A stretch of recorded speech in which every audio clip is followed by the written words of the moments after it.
Assalamualaikum warahmatullahi wabarakatuh. Sebelumnya mari kita awali pembelajaran ini dengan membaca basmalah. Bismillahirrahmanirrahim. Mudah-mudahan kita selalu dalam perlindungan Allah, selalu diberikan kesehatan dan juga tetap semangat untuk belajar. Pada pertemuan kali ini saya akan melanjutkan pembahasan kaji tentang perkembangan peradaban dan ilmu pengetahuan pada masa Daulah Abbasiyah, di mana perkembangan peradaban dan ilmu pengetahuan kemarin indikatornya dapat dilihat melalui perkembangan di bidang ilmu nakli maupun ilmu agama, maupun yang kedua yaitu indikator yang kedua adalah perkembangan peradaban dan ilmu pengetahuan. Di bidang perkembangan peradaban dan ilmu pengetahuan dapat dilihat melalui adanya perkembangan di bidang sosial budaya. Di bidang sosial budaya, kemajuan diantaranya terjadinya proses akulturasi dan asimilasi masyarakat. Di bidang seni arsitektur yang dipakai dalam pembangunan istana dan kota-kota. Kemudian di bidang kemajuan sastra dan bahasa dan musik, ini bisa dilihat lahirnya sastrawan maupun budayawan terkenal. Di antaranya yang terkenal adalah Abu Ali Al-Hasan bin Hani Al-Hakami, atau yang dikenal dengan Abu Nawas, yang mungkin sering kita dengar cerita-cerita dalam kitab-kitab. Kemudian Abu Athaiyah juga Al-Muntanabi dan juga Ibnu Muqaffa. Di bidang ilmu sastra, di bidang ilmu musik, ya, diantaranya lahir seperti Yunus bin Sulaiman, Khalil bin Ahmad, maupun Abu Nasir Muhammad bin Farah, ya. Kemudian juga Ishaq bin Ibrahim Al-Mausuli. Ini di bidang sosial budaya. Kemudian juga bisa dilihat di bidang politik dan militer. Daulah Abbasiyah di bidang politik di antaranya banyak dibentuk departemen-departemen baru untuk melengkapi departemen-departemen yang ada di pemerintahan, terutama Departemen Pertahanan dan Keamanan ataupun Dewanul Jun. Kemudian juga departemen-departemen yang lain. Di bidang ilmu pengetahuan, di antaranya lahir filosof-filosof terkenal, di antaranya Abu Yusuf Ya'qub bin Ishaq Al-Sabah Al-Kindi, atau yang dikenal Al-Kindi, yang dikenal sebagai filosof Islam. Kemudian Abu Nasir Al-Farabi atau Al-Farabi, yang karya-karyanya ini juga sangat dikenal.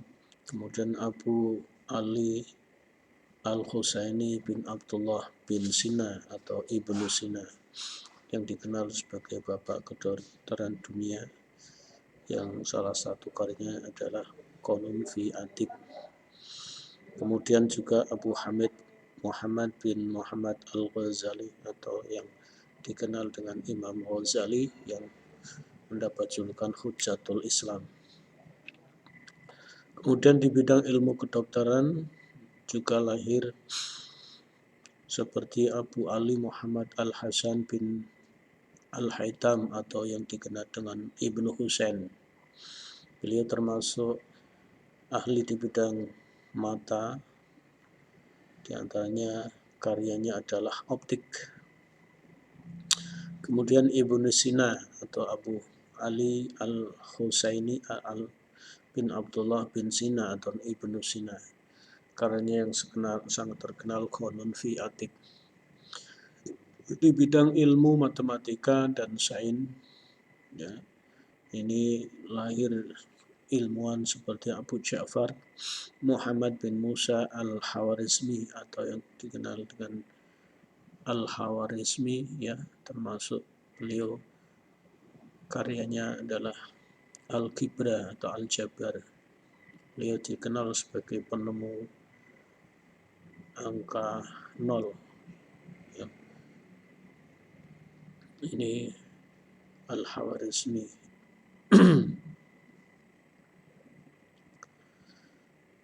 Kemudian Abu Al-Abbas Ahmad bin Muhammad bin Kathir Al-Farahani.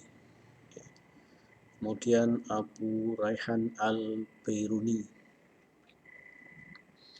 Itu beberapa ilmuwan, ya, di bidang ilmu matematika. Kemudian di bidang pusat peradaban pada masa Daulah Abbasiyah juga muncul pusat-pusat atau kota peradaban seperti Baghdad sendiri maupun Samarra. Baghdad yang pertama kali didirikan oleh Khalifah Abu Ja'far Al-Mansur. Ini terletak di sungai Tigris, sedangkan Samarra terletak di sebelah timur kota Tigris. Ini merupakan dua kota peradaban yang didirikan pada masa Al-Mansur.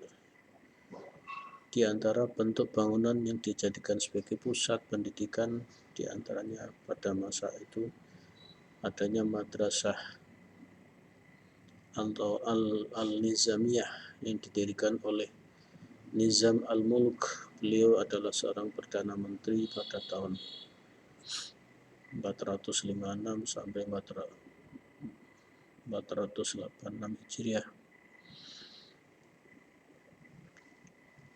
Madrasah ini nanti juga berdiri di beberapa pusat kota, di antaranya di Baghdad, Isfahan, Nisabur, Basra, Tabristan, Haram maupun Mosul. Ini beberapa yang namanya Nizamiyah. Kemudian Kutab merupakan lembaga pendidikan tingkat dasar sampai menengah. Kalau di sini mungkin SDMI sampai SMA.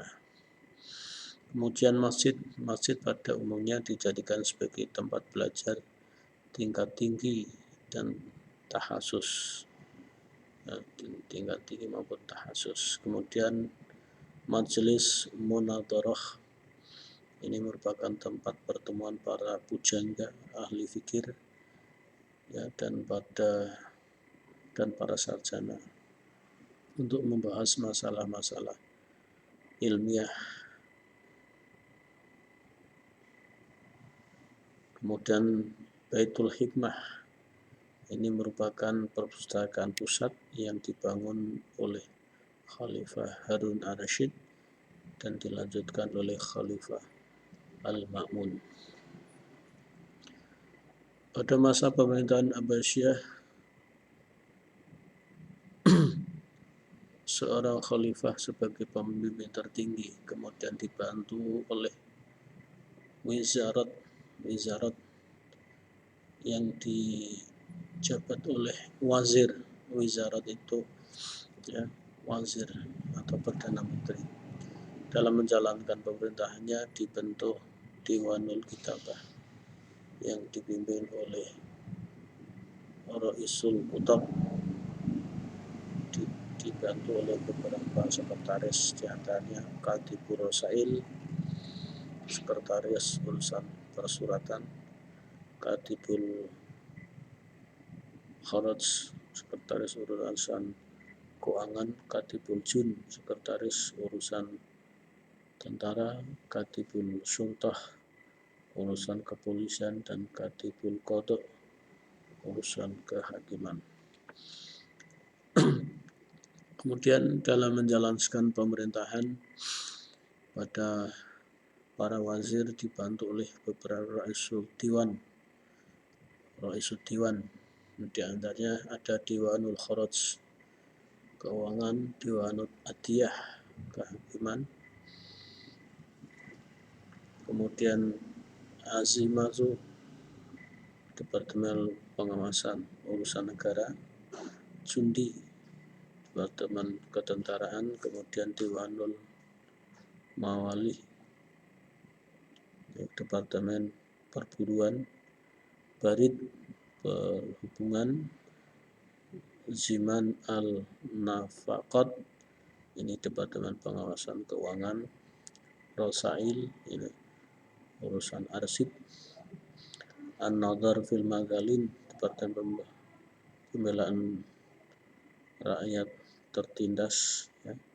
Kemudian Dewan Adas wa Syurtah, keamanan dan kepolisian, kemudian Dewan Atta wal Hawadits, sosial, Departemen Ahsyam, Departemen Urusan Keluarga, dan juga Dewanul Al-Angkarah, Departemen Pekerjaan Umum dan Tenaga.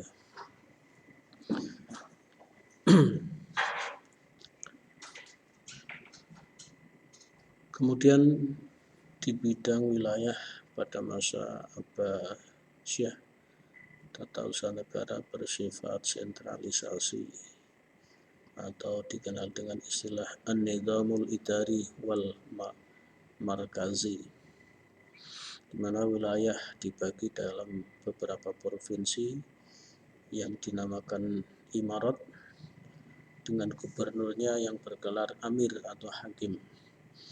Imarat ada tiga macam, yaitu imarat al-istighfar, imarat al-khassah, al-khosoh, dan imarat al-istilau. Kemudian di bidang tanda kebesaran dan kehormatan, pada masa Abbasiyah untuk menunjukkan kebesaran khalifah ditetapkan tanda kebesaran dan lambang kehormatan, meliputi burdah itu pakaian kebesaran, kemudian al-khotim yaitu cincin atau stempel, dan juga qadib atau semacam pedang. Kemudian lembaga kehormatan juga meliputi al-qutab, ya, pembacaan doa bagi khalifah dalam khutbah Jum'ah, dan juga asikah yaitu pencantuman nama khalifah atas mata uang, dan juga atiros, lambang khalifah yang harus dipakai oleh tentara, polisi, dan para pejabat. Itu beberapa kemajuan yang terjadi pada masa Abbasiyah, yang tentu saja pada masa Umayyah hal itu belum terjadi. Kemudian di bidang angkatan perang pada masa Daulah Abbasiyah sudah dibentuk struktur kemiliteran di bawah Dewanul Jun yang terdiri dari tiga, yaitu Al-Jundul Mustazikoh, ini tentara tetap dan bergaji, ya, dan tinggal di asrama. Al-Jundul Mutawi'ah, ini relawan. Kemudian juga Al-Qaid. Itu beberapa di bidang tentara. Kemudian Baitul Mal. Baitul Mal merupakan lembaga keuangan untuk menopang segala kebutuhan pemerintahan. Pada masa tersebut terbagi menjadi 3 diwan, Diwanul Hazanah, kemudian Diwanul Azra'u, dan juga Diwanul Khazainu. Ya. Di bidang kehakiman, ya, pada masa Daulah Abbasiyah, kekuasaan politik telah mencampuri urusan kehakiman, di mana para hakim tidak lagi berijtihad dalam memutuskan perkara, tetapi mereka berpedoman pada kitab-kitab mazhab 4.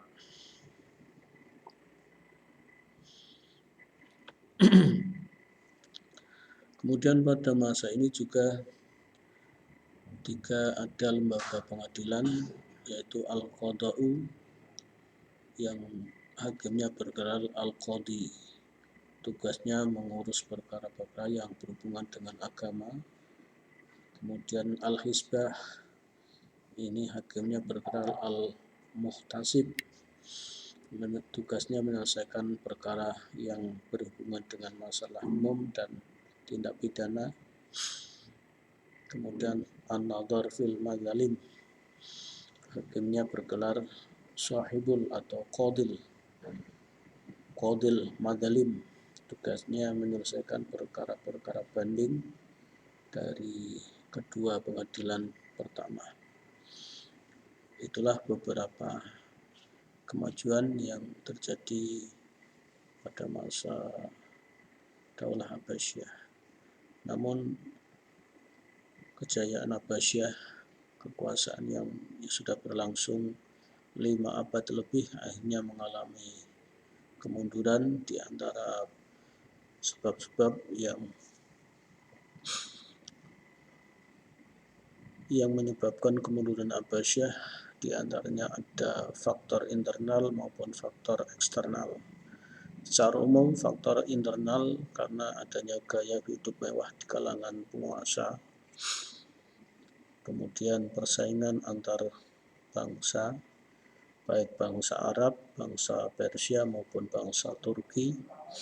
Kemudian kemerosotan ekonomi, ya, di mana pada fase kedua dan selanjutnya wilayah kekuasaan Abbasiyah semakin menyempit, ya, sehingga ini juga berpengaruh di bidang kemerosotan ekonomi. Dan yang ketiga, konflik keagamaan. Adapun faktor eksternalnya, perang salib, ini yang berlangsung 8 episode, kalau dalam itu 8 episode, ya. Ini sangat mengerus keuangan Abbasiyah. Kemudian serangan tertanda Mongol ke wilayah kekuasaan Islam dan yang dipimpin oleh Hulagu Khan. Ini merupakan akhir dari kekuasaan Abbasiyah, ya, yang terjadi pada tahun 1258. Barangkali itu melanjutkan tentang pembahasan perkembangan peradaban dan ilmu pengetahuan pada masa Abbasiyah, dan juga sampai Abbasiyah mengalami kehancuran. Sekian barangkali yang dapat disampaikan, ya. Mari kita tutup dengan membaca hamdalah. Alhamdulillahirabbil alamin. Wassalamualaikum warahmatullahi wabarakatuh.